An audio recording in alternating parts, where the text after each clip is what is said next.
Hey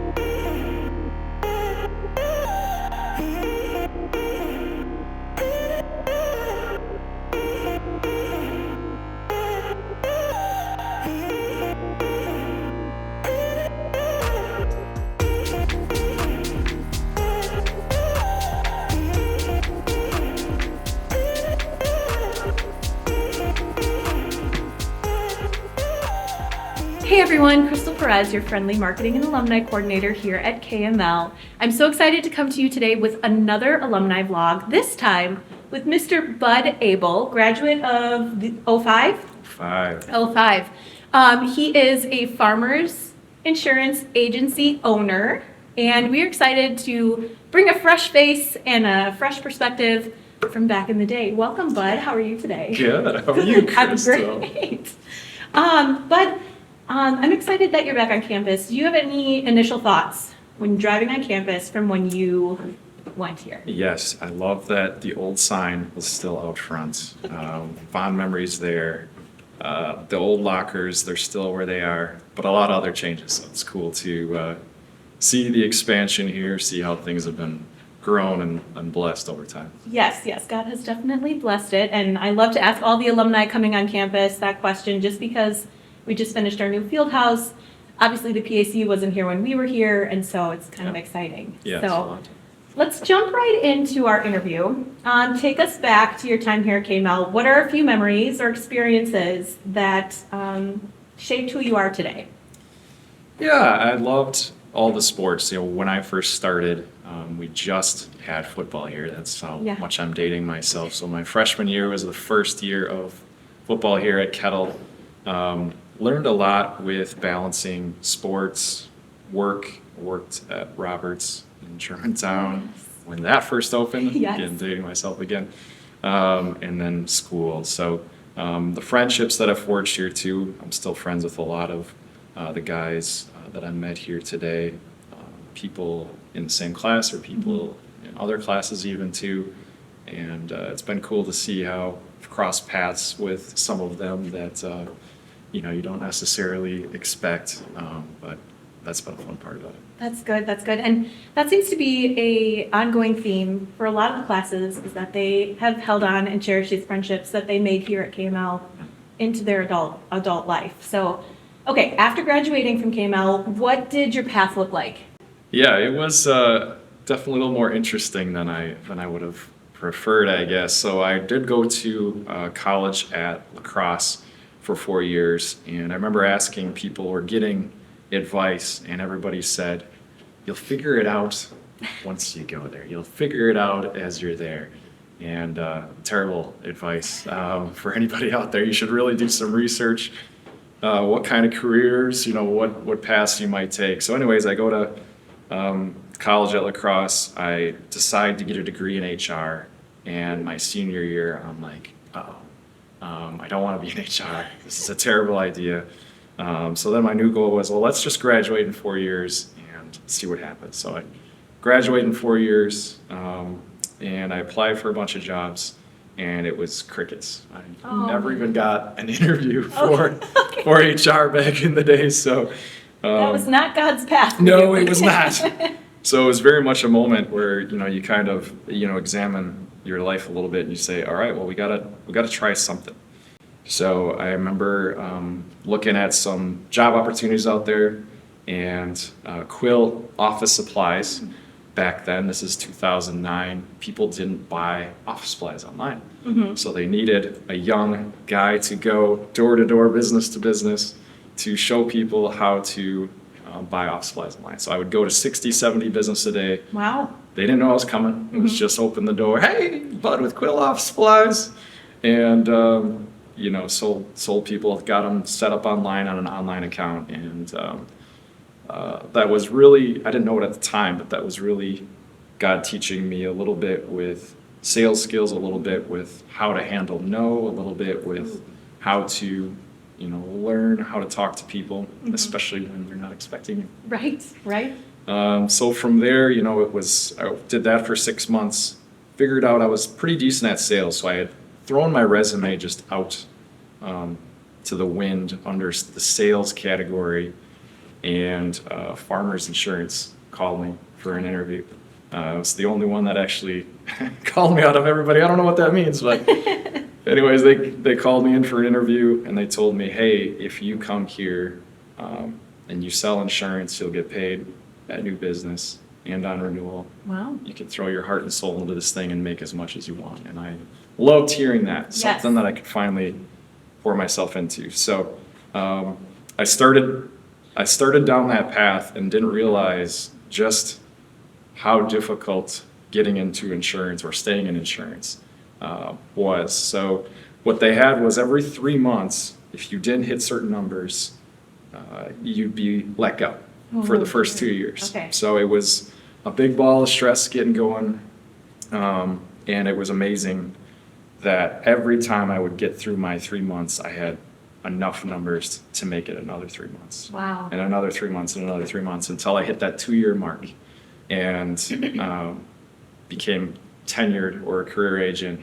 And I remember thinking to myself at that time, well, maybe I'm just really good at selling life insurance or selling all these things. And I remember the very next 3 months after I had made it, I didn't sell a single Oh my policy, goodness. and Wow. it was one of those where you're like, okay, God definitely allowed that to work out and filled the gaps sometimes when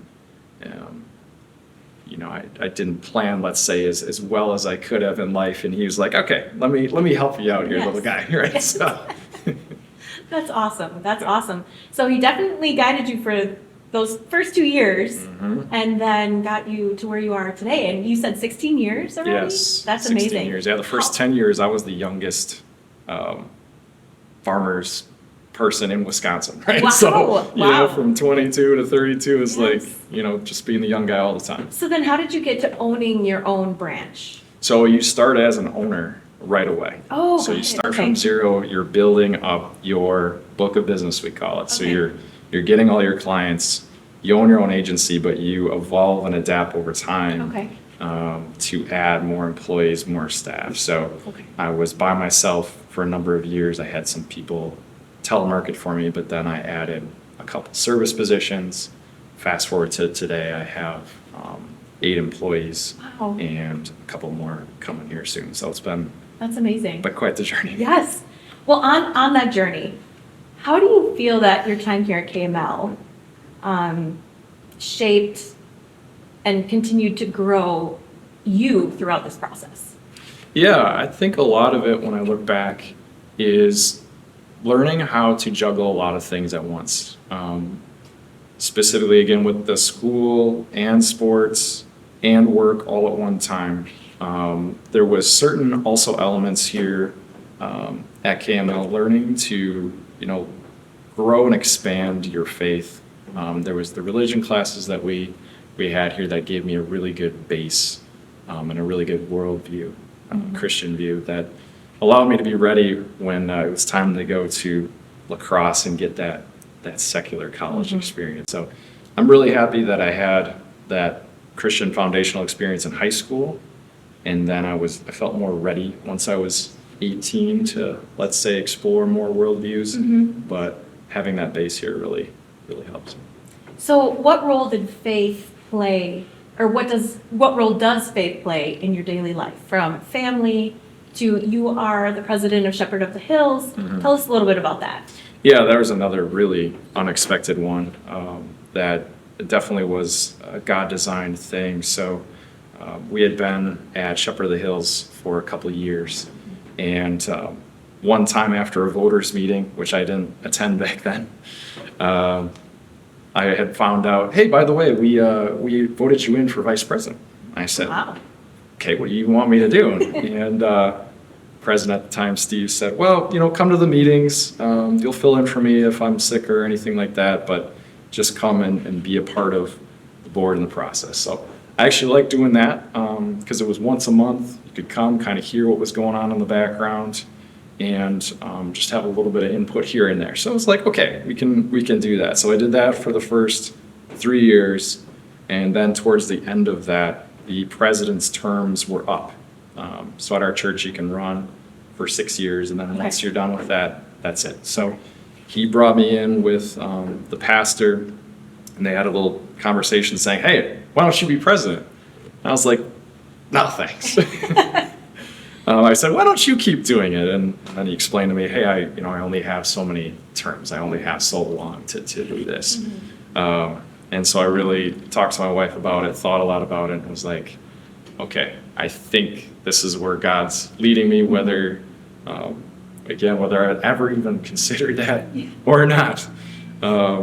So agreed to be president, and God's really blessed that whole journey too, which has been more in depth than I thought it would be. That's amazing. That really, truly is amazing. Yeah. And a blessing. Yeah. And I'm sure you're a blessing to Shepherd of the Hills, even though you didn't know you were going to be. So that's awesome. Yeah, and we've had a building expansion Oh, that wow. completed a couple of years ago. So our new sanctuary expansion over there. We've added a bunch of staff. We've grown probably 300 or 400 members in the last few Really? years. So Wow. it's been fun, and I got one more year left. Okay. So when I started as vice president, I had just turned 30. So next year, when I finally hit my 6-year mark, Yeah. I'll be 40. So it'll be a decade of being on Wow. the board. So Wow. That's awesome. That is awesome. Going back to KML and your education here, how do you feel that your education prepared you for your life outside of KML? yeah, I think the education too. When you consider the world view that you get here, right? I think I look at that a lot when I reflect back on my time, where when I went to La Crosse, there was all kinds of different perspectives or worldviews from everybody, Yep. right? And there was some good to that in terms of opening your eyes, but I really felt like that would have been far too soon to experience that in high school. So I love that being here. You had chapel every day. You had the Christian perspective from your teachers and your peers for the most part, and just learning things and having that foundation in God's way. One of the things that really changed my life quite a bit, though, was in my early 20s, after I had made it through those 2 years in Farmers that I was talking about. I had a moment where I said, that was not humanly possible, meaning I knew it wasn't something I had done. It was divinely inspired. Yeah. So I had this moment where that drew me closer to God, and I ended up reading the Bible from start to finish for the first time Wow. in my early 20s. And that really opened my heart and mind to know more of God. So I've done that front to cover of the Bible now probably over 10 times, and I'd really recommend that to anybody who hasn't done that, because went to Christian grade school, Christian high school, but putting all the pieces together when you read the Bible is another level experience. So. Wow. That's pretty cool. I've not even, I've read it in sections and most of it, but like front to cover, I have not done Okay, we're going to challenge you to do that. It's awesome. Okay, it's a challenge. Okay, so your journey definitely was very interesting. God took you on multiple different avenues. There are going to be current female students who are like, I don't know, I'm unsure about my future. I don't know what to do. Yeah. What advice? Because obviously this is your chance to give them actual Yes. good advice, because you did not get good advice. No, I did not get good advice. What advice would you give them about trusting God's plan and their future if they're unsure? What I would say to that is work hard as if it all depends on you.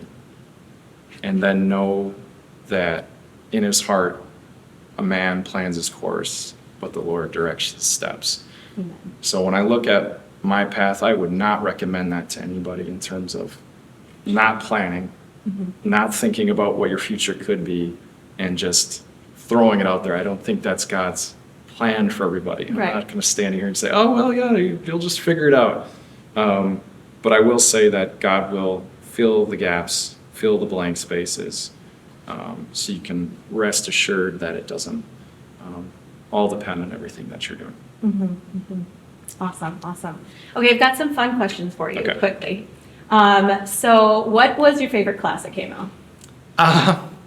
My favorite class was Mr. Divert's class. Oh It was a man, he's speech gonna love class. that. He comes here on Wednesdays. Does he? Yes, I'm telling him that. Yeah, you should. Speech class? Uh-huh. Okay. There's some memories in there I won't share on camera, but Okay. just tell Mr. Diver because he'll know what we're talking about there. Yes. So, Okay. Okay. Mr. Diver's but there was a lot of fun in it. Yeah. Does that mean he was also your favorite teacher? I would say so. I Okay. really liked Mr. Zemer too. I had him. He's still here. Yes. Yes. And I loved always his positivity. That was something that I always thought, man, I mean, even He's still as positive today as he was back that's then. what I mean. Sometimes I'm like, dude, it's okay to be down sometimes. But no, I really love how he can turn anything into a way to positively frame thing. And I think that's good for us all to learn and develop that skill. Okay. So. Okay. Very cool. What is one word that describes KML for you? I would say real. Okay. Oh, I like that. Yeah. Yeah. You're gonna get a real experience here. Okay. Yeah. A genuine. Yes. You know. Yeah. Mhm. Do you have a favorite high school memory? I do actually. Yeah. So I don't know if I can share that. Well, I'll share it. Share it. We'll take it out. You can cut it out Yes. if you don't like it. So there was a Lyceum one day at the end of school, and a friend of mine, Kristen Hadler, and we decided we were going to skip out on that and that's a no-no. run to the car. So we made a dash for it.